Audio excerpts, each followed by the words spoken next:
Al Davis said it best. Just win, baby. You win, you earn respect. And the Raiders, after one win, are starting to earn that respect. That plus more on Tuesday's edition of the Locked On Raiders podcast for September 9th, 2025.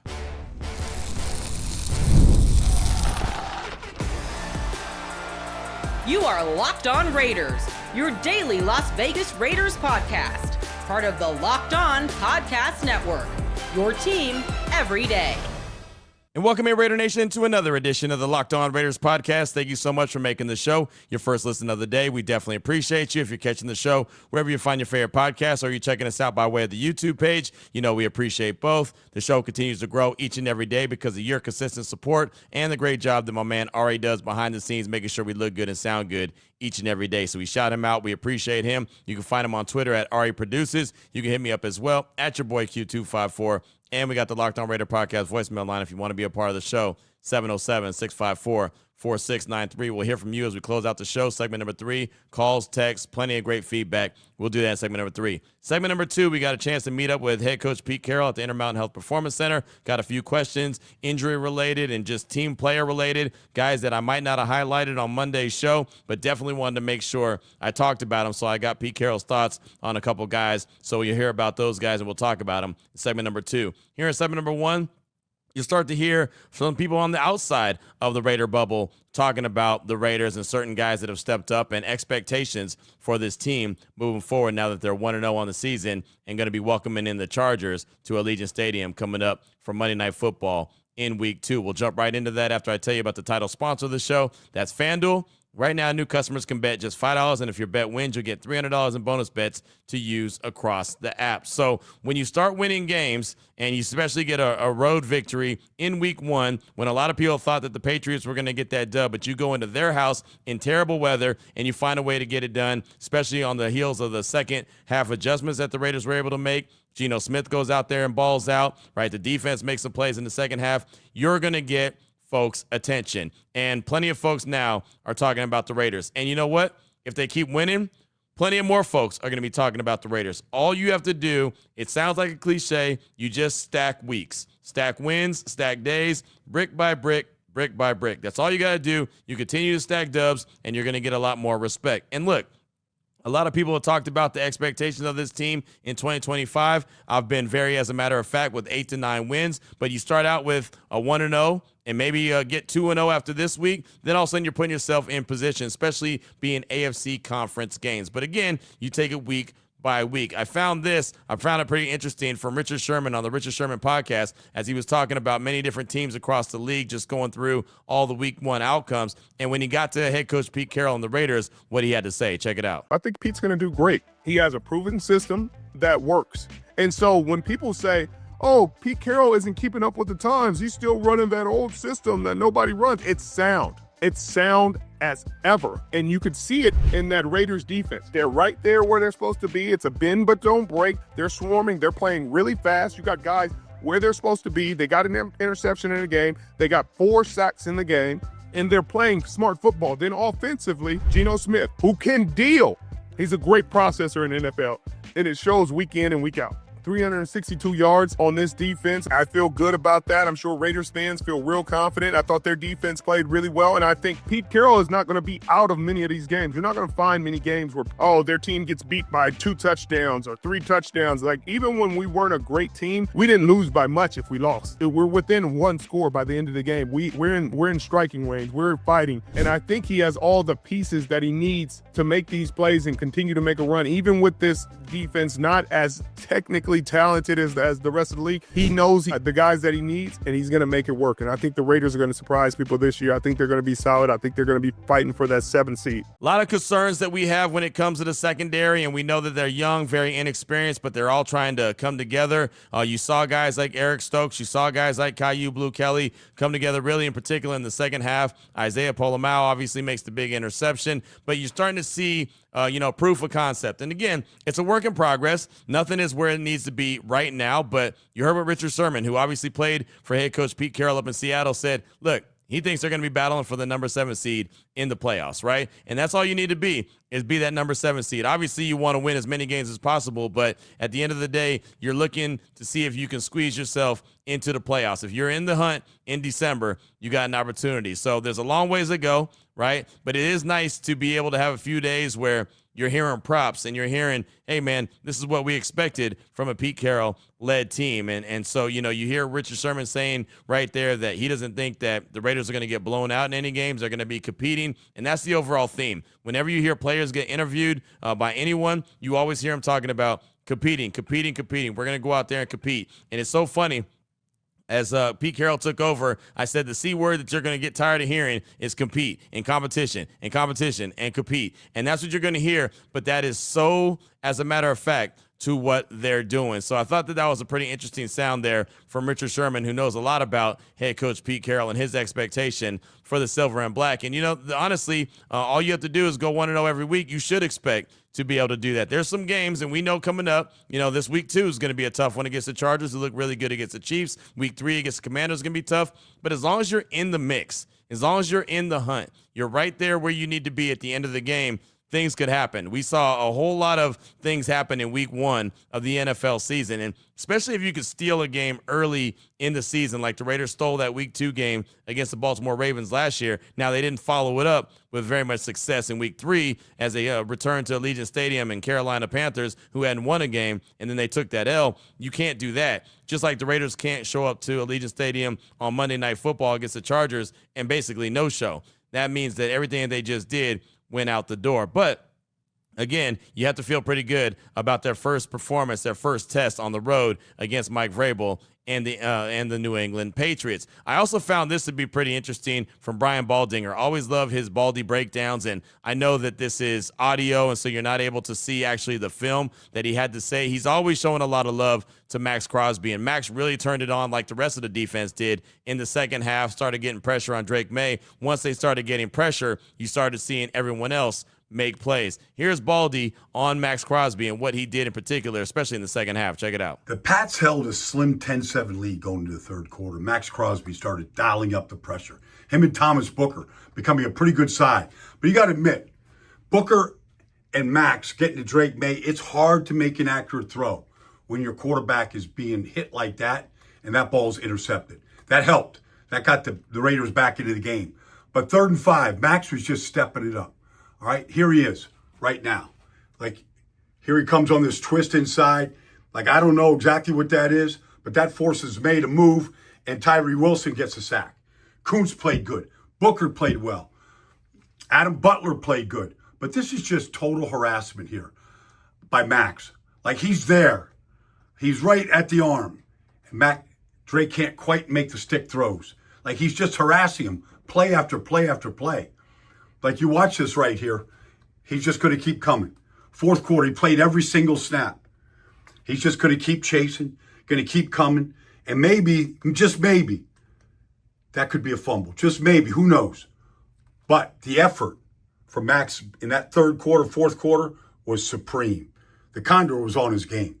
So was the D-line of the Raiders. So you heard Baldi talk about Max Crosby and also Thomas Booker. And I'm so glad. Look, we did game balls on Monday's show. I gave them out to Geno Smith. I gave them out to Dante Thornton Jr. and also Isaiah Pola-Mao. There's other guys that I could have given it out to. Matter of fact, we'll talk about a couple of these guys coming up in segment number 2 of today's Locked On Raiders podcast. I couldn't give them out to everybody, but there was a lot of different guys that deserve recognition for what they were able to do. And I love the fact that Baldi brought up Thomas Booker. Obviously, Thomas Booker IV was the guy that the Raiders made the trade with the Philadelphia Eagles. They sent Jacorian Bennett to Philly, brought back Book. And a lot of people didn't know what Book was going to bring to the table, including myself. But I reached out to people that I knew and said, hey, tell me a little something about him. And everything I heard was really good. He just needed more opportunity. Well, he's getting the more opportunity. He's starting next to Adam Butler, and he's showing up. He already showed up after one game or during one game. Here's what Brian Baldinger had to say, a little bit of film breakdown from Baldi on Book. Check this out. The guy that popped for the Raiders on Sunday was the guy they just traded for from the Eagles, Thomas Booker. Like, he can flat out play. Like, his movement is elite. And you watch him right here, and here he is running this twist stunt with Max, right? And they get to Drake May. One hit after another. like a big man that can move, that takes up space inside. Like, this is excellent. Like, here he comes. Like, they can't really stop him. Blocks the ball right there, gets his big paws up. That's just short yardage. Watch the instant penetration here. Bam. Now Stevenson's got to move right into Devin White. But he doesn't make the tackle. He makes the play, however. All right? One play after another. You watch there. Like, here comes Booker. May steps up, and who's to greet him? Meet and greet with Thomas Booker. That's what it looked like. Play after play after play. You watch this right here with Max. They got a good side coming. Like, this is a huge play in the third quarter. Like, they both get to Drake May, and they force that interception. All right? That pressure forces the interception. Like, there's nothing about Thomas Booker right here. It's big. Like, they're getting to the quarterback. There's Tyree Wilson gets that sack, but Booker, man, what a debut. So that I thought was really good and really encouraging, right? Just again, showing you that this organization led by John Spytek and others that come over from the Philadelphia Eagles organization. There's guys in the building from the Denver Broncos organization, guys from organizations that have been there, done that, and show winning traits and show winning ways is in the building right now. They're making smart decisions. So even when they make a move, and none of us liked it, look, I'm a Jacorian Bennett guy. I wasn't a big fan of Jacorian Bennett getting traded. I was a big fan of him getting an opportunity to go out there and get a fresh start in Philadelphia because it just seemed like that he was trending in the wrong direction with the Raiders. So I was happy for him for that because I think he's a hell of a dude. And I think he could be a really good player. But I didn't want to just poo-poo on Thomas Booker because I didn't know him. And I think we're already starting to see the results of what Book could be for the Raiders. And again, this Patrick Graham defense is based off getting pressure to the quarterback. And if you can get pressure on the quarterback, a lot of good things happen. I mean, that's football 101, but that's really a staple of Patrick Graham's defense. They're going to do a really good job, at least they're going to attempt to do a really good job stopping the run, try to make these teams one-dimensional. And when they do become one-dimensional, they can pin their ears back and get after the quarterback. And that's what you saw on Sunday, and it really helped lead to the victory and what the Raiders were able to do in the second half, only giving up that garbage time field goal there at the end. So I thought that was a really good performance from both Thomas Booker, Max Crosby. I say both. I should say more than that. I thought Malcolm Kuntz did a good job. Jonah Laulu, you saw him step up. Tyree Wilson, he gets a lot of love as well. I mean, this guy is playing with confidence. He's talking with confidence. He's walking around with a little bit of swagger. And that's what you start doing when you start really understanding the game starts to, as we say, slow down for him. So some guys, like I said, that didn't get called out really on Monday's show just because I can't give a game ball to everybody, definitely deserved plenty of recognition. We're going to talk about a couple more of those guys coming up in segment number 2. Matter of fact, we'll hear from head coach Pete Carroll, give us an injury update on E-Rob and Landon Roberts and also Brock Bowers, what his estimation is on that. Plus, we'll talk about the practice schedule for the Silver and Black coming up this week. That's all coming up in segment number 2 with today's Locked On Raiders podcast.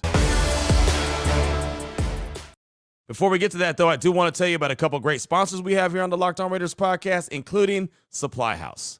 When the opening whistle blows on a new repair, get your crew moving forward with Supply House. Order today and see your parts on your doorstep tomorrow. Over 280,000 plumbing, HVAC, and electrical items from the most trusted brands in the business. Their real-time inventory and honest lead times keep you from punting projects, while their industry-leading customer service always has your blind side covered. If you need parts for a project fast, Supply House has next-day delivery. That is a game changer. Their part finder tools and 3D schematics could save you hours on jobs where every detail matters. And their trade master perks like priority shipping and dedicated support make the whole process smoother. Right now, what you got to do is join the free Trade Master program today and score serious perks like priority shipping, lower prices, and a dedicated support line. Visit supplyhouse.com to sign up for free. Use the promo code SHNFLN for 5% off your first order. That's supplyhouse.com. Again, SHNFL5 for 5% off your first order. For real people, real service. Supply House.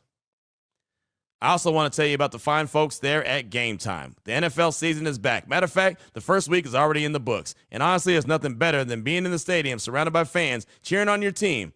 But let's be honest, man. Getting tickets can be a hassle, queues, login screens, and prices jumping at checkout, it's very frustrating. That's why you need to turn to Gametime. That's the app that gives you advantage back to the fans. Gametime's fast, easy, and backed by the Gametime guarantee. You'll always get 100% authentic tickets delivered on time and at the best price. Plus, all fees are included, so the price you see is actually the price that you pay. So if you pull up the Gametime app in just a couple taps, you'll see amazing deals and all your favorite NFL games as low as $100, including Raiders, Chargers, Allegiant Stadium. Just saying, you want the best deal, you need to go there. The apps make it super simple. You can see the exact view from your seat before you buy. They've got the zone deals where you pick the section. Gametime will pick the seats, and you save big. What do you got to do to get it? Download the Gametime app, create an account, use the promo code LOCKEDONNFL. It's all one word for $20 off your first purchase. Terms do apply. Again, the promo code is LOCKEDONNFL, LOCKEDON NFL for $20 off. Swipe, tap, ticket, go. Download Gametime today.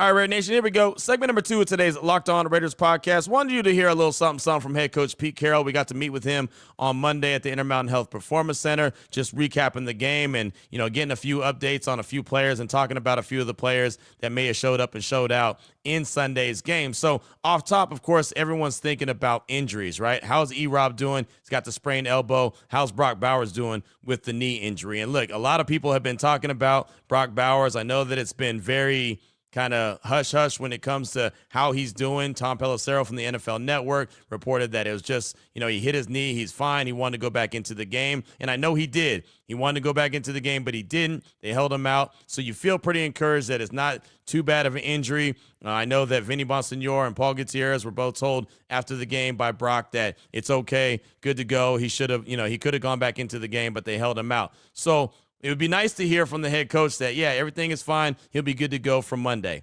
We didn't really get that on Monday when we got to talk to him. Matter of fact, he was asked first by Mark Andrews from the AP just if there's any updates on the injuries, and he just simply said no. So I wanted to get a little bit further clarification and maybe get a little bit more of an answer as opposed to just no. So I asked him about the timeline to find out about these injuries. Check it out. Is there a certain timeline when you expect to know something about Brock and his knee and E-Rob and his elbow?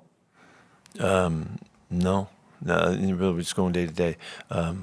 Those guys are tough guys now. They're not going to, take these way out on this one. They're all going to push to get right. I like that we have, these 3 days right now are really crucial. The day off today, tomorrow's workouts, and then what becomes like the Tuesday day off for us. That they'll be really crucial for us. And I know the Chargers have that going, even more so in the break they have. But this will really help us and give us a chance. So still very vague, right? I mean, there's not too many different ways that you can ask about injuries without asking about injuries. And as I mentioned, Mark Andrews asked originally. He said no, but then I kind of want to double down and just, see if there's any kind of whatever we can get from that. And again, that's very vague as far as if there's a serious issue, especially with Brock. Like a sprained elbow is what E-Rob has, so I'm guesstimating that he's going to be out for a little while unless he's going to wear some like Ray Lewis type brace on his elbow and his arm, and I'm sure he can. I don't know if he will. So, that I kind of already assuming, and it's dangerous to assume things, but I'm already kind of assuming that he's going to be out. But Brock Bowers, obviously, you need him out there, right? I mean, I like the contributions that Jacoby brought. I love what Big Mike was able to bring, Dante Thornton, Trey Tucker, everyone involved. I liked it. But, of course, they're that much better when you have Brock Bowers out there. You want to have as many weapons out there as possible. So we'll actually get another opportunity to catch up with Pete Carroll on Thursday. The Raiders are off from practice, at least availability for us, today and tomorrow. On Thursday, we'll have our next opportunity to be at the facility. As a matter of fact, between 12:15 and 1 o'clock Pacific time, we'll speak with head coach Pete Carroll and quarterback Geno Smith in the indoor facility, and then the locker room will be open, same as they had last week. So I'm really loving this schedule for media availability and practice just because I get an opportunity to get there, get to the press conferences, talk to the coach, talk to the quarterback, and get in the locker room as well. So obviously on Thursday, If we haven't already heard what's going on with Brock Bowers, we'll definitely double and triple ask that question coming up on Thursday, because that is a big deal. But another guy that showed up and showed out that didn't get a lot of recognition on Monday's show and didn't get a game ball from me was cornerback Caillou Blue Kelly. And Kirk Morrison, who's on the call alongside Jason Horowitz, he actually put out on his Twitter account at Kirk Morrison a little video of what Caillou Blue Kelly was doing. Raider Nation, remember, this guy played in got his first start, I should say. Not his first game. It's his first start in his NFL career. A guy that at some point during training camp, all of a sudden, the switch flipped, and he was out there and playing really well. And Kirk pointed out on his video on his Twitter account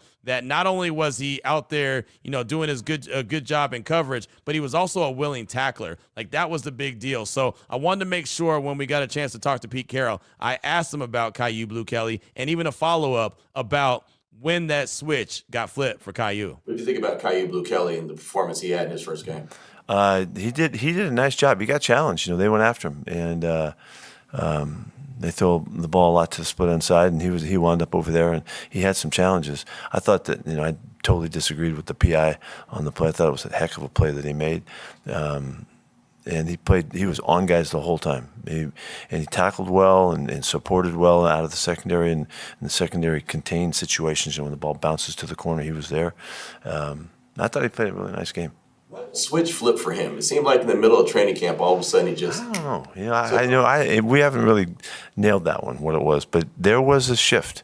And coming out of the offseason, I didn't see it coming, and I didn't see it because he was kind of bouncing around different spots a little bit of nickel and all that.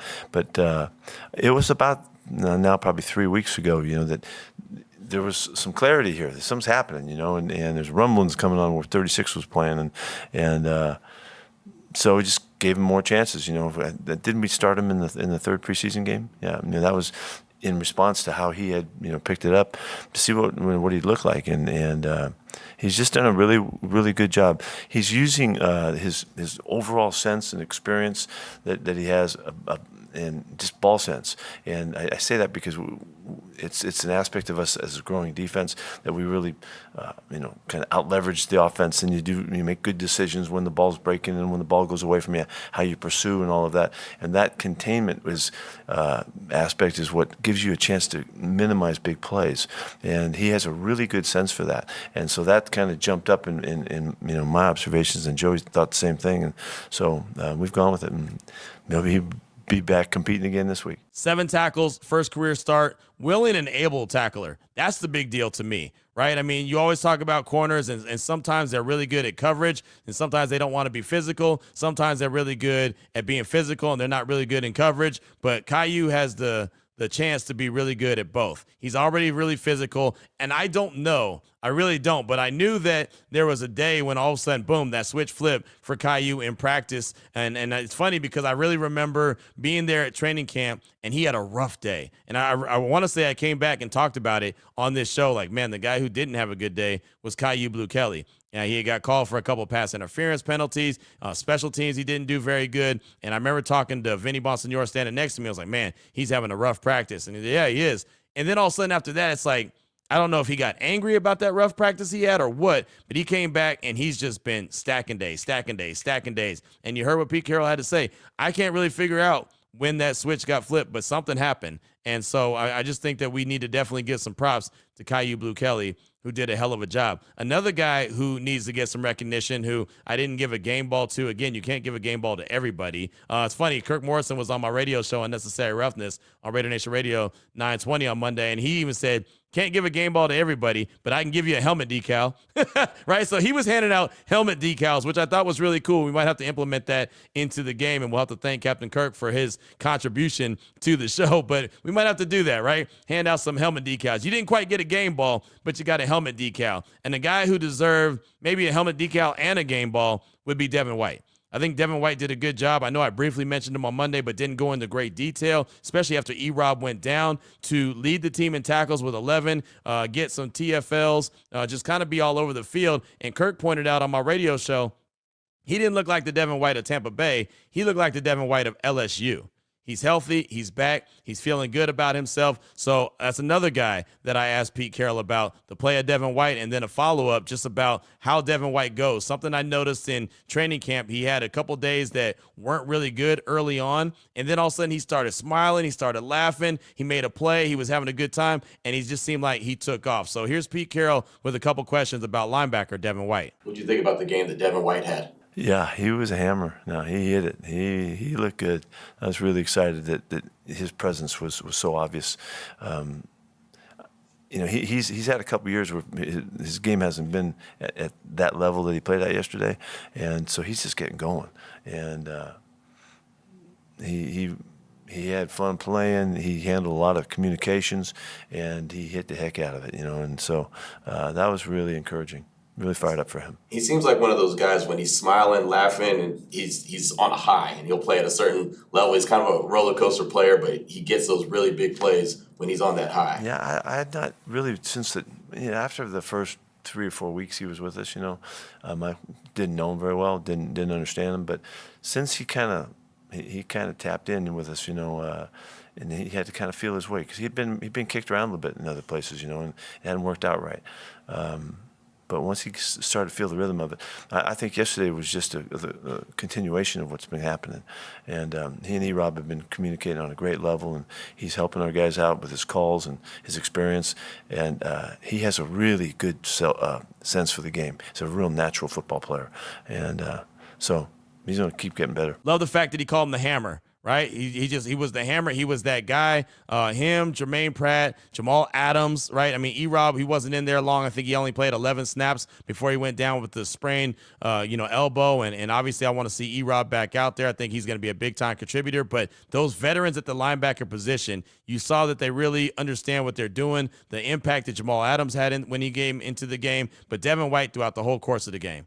I mean, he played fantastic. He talked to us on Friday before they took off to fly out to New England for the game. And, he said, yeah, we're ready. I'm feeling good. He was looking good. He just seems like he's in a real good place. If you get Devin White in a really good place where he's healthy, he's flying around, and he's playing with instinctful, characteristics as opposed to like thinking or whatever, or not 100% healthy like he wasn't when he went to Philly, and he wasn't 100% healthy when he was in Houston, then you got a real good opportunity. Not to mention, he really appreciates this opportunity that the Raiders are giving him, led by John Spytek. He has that relationship with Spytek from when they were in Tampa Bay together, when John Spytek was part of the front office that helped draft Devin White to Tampa Bay. And it's funny, their GM, Jason Light, actually said that he's one of the guys, Devin White is, that if he actually knew who he was and really knew more about him when they drafted him number 5 overall, after the Raiders took Cleve Farrell at number 4, they probably would have taken him off his board. And I'm glad they didn't, because John Spytek got really familiar with Devin White, and he looks like he's going to be a big-time contributor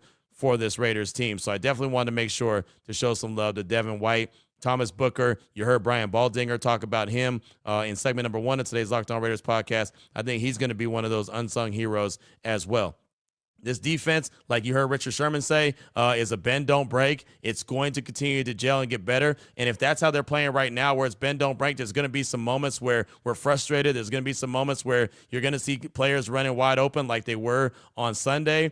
But if they're not giving up touchdowns, that's great, right? If they have to settle for field goals, or the Raiders find ways to get off the field like they were able to do, that's even better, right? So I think that this work in progress is only going to get better the longer that they play together. And it's something that Pete Carroll has talked about as well, right? Especially playing younger guys. He said, hey, if you give these guys time to play early in the season, by the time you get halfway through the season, they're going to be right where they need to be. So I'm hoping to see the Raiders in this young secondary in particular continue to grow and gel as the season goes along. And if it does, the Raiders are only going to be better for it. And again, I love seeing a team building off of a win as opposed to trying to fix their mistakes coming off a loss. And that's what they're doing. And they've got obviously a big game coming up Monday Night Football against the Chargers to close out week number 2 of the NFL season. But what's on your mind? I know you wanted to hand out some game balls as well, so we'll do that coming up in segment number 3. We'll hear from you, 707-654-4693. Before we get to that, though, I'll tell you about the title sponsor of the show, and that's FanDuel. With the NFL season here, FanDuel is making sure you're ready for kickoff with a can't-miss offer. So what is it? All right, I'll tell you. Right now, new customers can bet just $5, and if your bet wins, you'll get $300 in bonus bets to use across the app. Last week, the Raiders were 2.5-point underdogs against New England Patriots on the road. This week, so far, 3.5-point underdogs at home at Allegiant Stadium to the Chargers, who, again, looked really good Friday night against the Chiefs in Brazil. So they have an opportunity to, even though they're the home dogs, they can still pull off the upset against the L.A. Chargers. Why do folks use FanDuel? Because it fits however you like to bet. Player props, building a same-game parlay, or even jumping into live action as it all unfolds. So if you're ready to play, and I know that you are, download the FanDuel app right now by visiting FanDuel.com to get started. That's FanDuel.com to place your first $5 bet. Here we go, Raider Nation. Segment number 3 of today's Locked On Raiders podcast. Your calls and texts are after that Locked On Raider podcast voicemail line, 707-654-4693. Let's start things off with a call from Raider Educator. He's calling to hand out a game ball to someone on defense that he felt did a really good job. Here he is, Raider Educator. Hey, Q, it's the Raider Educator out of the 9 1/4. Hey, you're talking about game balls real quick. One guy I thought played really well was Caillou Kelly. He tackled well. He did everything well in the second half. He had that one bad pass interference call on 4th and 1 that I thought was perfect technique, execution as a corner.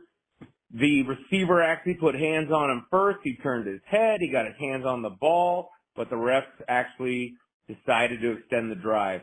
I thought he looked really well. I was really nervous about the secondary coming in. In the second half, he played his lights out. So, I mean, that's my take on the game ball for Caillou Kelly. Educator, thanks so much for the call. And yeah, Caillou Kelly, definitely a guy that I had to recognize. Kirk Morrison recognized him. You heard what Pete Carroll had to say about him in segment number 2, his first NFL start. And to have that type of game that he had, you've got to feel really encouraged. That PI call, awful. I'm glad you brought that up. I didn't even mention that. That was a terrible PI call. He did everything the right way, and he just got called for the flag. Right, that's one of those New England calls or calls that just go against the Raiders. But yeah, that 4th down, that was terrible. Pete Carroll mentioned that as well. That he just couldn't believe that he got called for that penalty. But that's just how it is. There was a couple of those that happened against the Raiders on Sunday. But as we all know, those things are going to happen. But yeah, Caillou Kelly definitely gets some love. If not a game ball, like Kirk Morrison said, give him a helmet decal. I like that. That's still that's a good one right there. Thanks for the call. Appreciate you. Up next, got a text from Avant Raider. So what's up, Q? It's Avant Raider here from the Beta LA. My favorite part about the win against the Patriots was seeing Josh McDaniels' offense fold in the second half, made it all sweeter. Good team still wins while learning while they nearly lost. Thanks, Q. That's Avant Raider. And yeah, that's the thing. The Raiders found a way to win that game on Sunday. Normally, the Raiders lose that game. Right? I feel like years past, they definitely would have lost that game. But instead, they stuck with it. They kept believing. They kept competing. They made halftime adjustments. They made third quarter and fourth quarter adjustments, right? They were able to use 12 personnel to hold up the pass rush of the Patriots, allow Geno Smith to start cooking some more. And it was really good to see a 4-quarter game and see the Raiders continue to fight and not, fold when times got tough. That was an encouraging sign. And again, to be able to build off that coming off a win as opposed to trying to figure things out coming off a loss is the only way to go. So thanks so much for the text. Definitely appreciate you. And yeah, it was nice to see Josh McDaniels and his offense struggle, especially in the second half of the game. Up next, got a call from the 845. He's calling to talk about who he'd give a game ball to and why. Here it is, a call from the 845. Hey, Q. What I'm thinking for a game ball is Jacobe Meyers, just his stat line, him being out there with the team after the little bit of the circus that we had this year, with Christian Wilkins, Amari Cooper signing, and then retiring right away. Jacobe put the team first, and he went out there and balled. But one play I really want to specifically hone in on is when Ashton Genty scored a touchdown. It looked like Jackson Powers-Johnson got pushed back a little bit, and Jacobe just made an excellent block, which could have got blown up by the corner. So if I had to give the ball out, it'd be Jacobe Meyers. Thank you. Thanks so much, my man. I appreciate that. And yeah, I mean, Jacobe, I mentioned that on Monday. He can easily get a game ball. 8 catches, 97 yards. He puts the team first all the time. He's up there blocking. He does whatever he needs to do for the team. And that's the reason why he's there. Even though he asked for the trade request, he said the reason he didn't hold out, the reason he didn't hold in, the reason he didn't do what other players do across the league is because he wants to be there for his boys. He's got all the respect in the world for his teammates. As a matter of fact, Tom Pelissero from the NFL Network caught up with Jacobe right after the game, and I think you'll appreciate, and it kind of goes to your point of what you were saying about Jacobe, you'll appreciate what he had to say following the game. Check it out. Jacobe, this Raiders franchise has been through a lot in just the couple of years that you've been a part of it. To come in here week 1, in the rain, your old home, what kind of statement did this Raiders team make? It's just all the hard work that we put in this offseason, man. Shout out to Pete. Shout out to all the coaches, Baldi, all of them. Chip, man, thank you for getting us ready. Shout out to the fans who traveled, came out to support us. Shout out to the Patriots for hosting us, man. It was a great opportunity, and we're going to enjoy this win with the team. You would think weather like this, it'd be a tough day to pass the football. Geno comes out and throws for 362 yards. What did he show you today? He's just a dog, man. He just want to win by any means, and that's a guy you could get behind. So big salute to Geno. He played hard today. I appreciate him so much. You've had a pretty wild few months. You've wanted a contract that hasn't come. You requested a trade. They said no. How are you channeling your emotions that you're feeling, whatever it is inside, into the way that you played today? I just like being on the field with my guys, man. That's really my happy place. So whenever I'm on the field, I'm going to go out there and perform to the best of my ability. It was just fun being with the guys today, man. I love my boys, and it was a great game with them today. Home opener, Monday Night Football, whole nation watching against the Chargers. Come on, we need that. What are you expecting? To compete. That's what we do. We're going to play hard. They're going to play hard. I can't wait to see it. Congrats, Jacobe. Thanks. Thank you. Just not your typical wide receiver. Really isn't. Got a lot of respect for Jacobe. I think anyone who listens to this show understands that. I respect him, respect his family.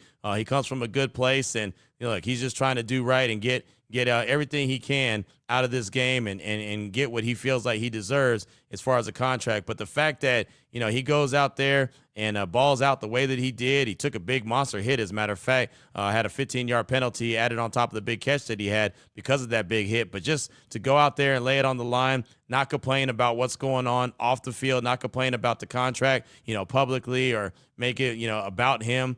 Just go out there and ball. You got to appreciate it. And I saw AFL Godfathers tweet out something to the extent of, what else do you want in a wide receiver? All he's done is done everything he's been asked to do since he's a Raider. So I love the respect that Jacobe's getting, and it's very well deserved. So thanks so much for the call. Do appreciate you. I hope you enjoyed hearing what Jacobe had to say with Tom Pelissero following the game from the NFL Network. Up next, got a text from Jocelyn in L.A. Says, hey, what's up, Q? Love your show. My name's Jocelyn from L.A. My boyfriend and I are heading out for the home opener weekend. We are wondering what spots you'd recommend hitting the day before and the day of the game. We're also going to the Raiders Masquerade event. Have you ever been? Thanks, and Viva Los Raiders. That's from Jocelyn in L.A. Thanks for the text. Appreciate you. Yeah, it's funny. I always struggle with where to tell people to go because I don't know what you like to do. Right. And I always, tell people, oh, go to Joe's to eat because Joe's is my spot. But I don't know if like steakhouses is where you like to go. Joe's is in Caesars. I love that. It's my favorite steakhouse here in town. I always like to go there. But it's like everywhere you go is so much fun. I got a lot of respect for the folks at the Sahara, Las Vegas. We do a lot of work with them with Raider Nation Radio 920. Obviously, the M Resort is the official team hotel. So I recommend going out there. Just soak it in, man. Have as much fun as possible while you're here. If you haven't been to Allegiant, I don't know if you have or not, but if you haven't been there, do a tour of the stadium, right? Soak that in as well. Just really appreciate your time here and enjoying the stadium and Raider Nation on Monday Night Football as well. As far as the Raiders Masquerade, I have not been there yet, but I hear that it's a lot of fun and something that you want to definitely make sure that you go to. I will say this, when you get to Allegiant, make sure you come to the Al Davis Memorial Torch there on Coors Light Landing. I'd love to meet you. Love to meet your boyfriend. Say what's up. Say appreciate you listening for the show, and just talk some Raider football with you. And again, soak in Monday Night Football. I think it's going to be a hell of a game. I think the crowd's going to be electric, and you're going to be in for, like I said, a nice performance from the Silver and Black. So hopefully that helped answer your question a little bit. I know it probably wasn't great in great detail, but it's kind of what I do. So thanks so much for the text. Appreciate you. We'll close out with a call from Paul the Barber. He's calling to talk about the game and what, more importantly, who showed up and showed out for the Silver and Black. Here's Paul the Barber. Yo, what's up, Q? This is Paul the Barber calling in. on Victory Tuesday. You know, we had Victory Monday, but actually Victory Tuesday, man. Hopefully be playing this by Tuesday. But just calling in, man, and just to talk about a little bit about the game. I obviously watched the full game on Sunday. I watched the condensed version on YouTube about 3 times already. Just got done watching it again, and just super impressed with Geno Smith, man. You know, I was, you know, pretty happy when we signed him in the when we traded for him in the off season, and seen him play from a distance. You know, never really watched him completely until this off season. I went back and watched a lot of his film. But man, I mean, it's just one sample size, one game, but man, he looked impressive. And it's funny because I was watching the game with my son. My son's 11 years old, and my son, you know, he's been watching with me since he was 5, 6 years old, and he's seen the last of the Derek Carr days, the Garoppolos, the Aiden O'Connells, and Minshew's, you know, and a lot of the plays where Geno dropped back, my son was like, check down, that's a check down right there, and Geno just ripped it downfield 20-plus yards, you know, and my son was just like, man, I'm not used to seeing that. I was like, I know, man, this dude can really rip that ball, man. So it was just pretty impressive to see him throwing downfield, you know, in the rain and bad weather, you know, so I'm excited to see what he does in the dome at Allegiant. So one stat, I'm not sure if you brought it up in the episode today. I listened to it, but I didn't listen to it all the way. But so Raiders quarterback games with 350-plus pass yards and a 70% completion percentage. Geno Smith did that yesterday in his first game as a Raider. Derek Carr only did that once in his entire Raider career. Rich Gannon did it 3 times out of 74 games in his career.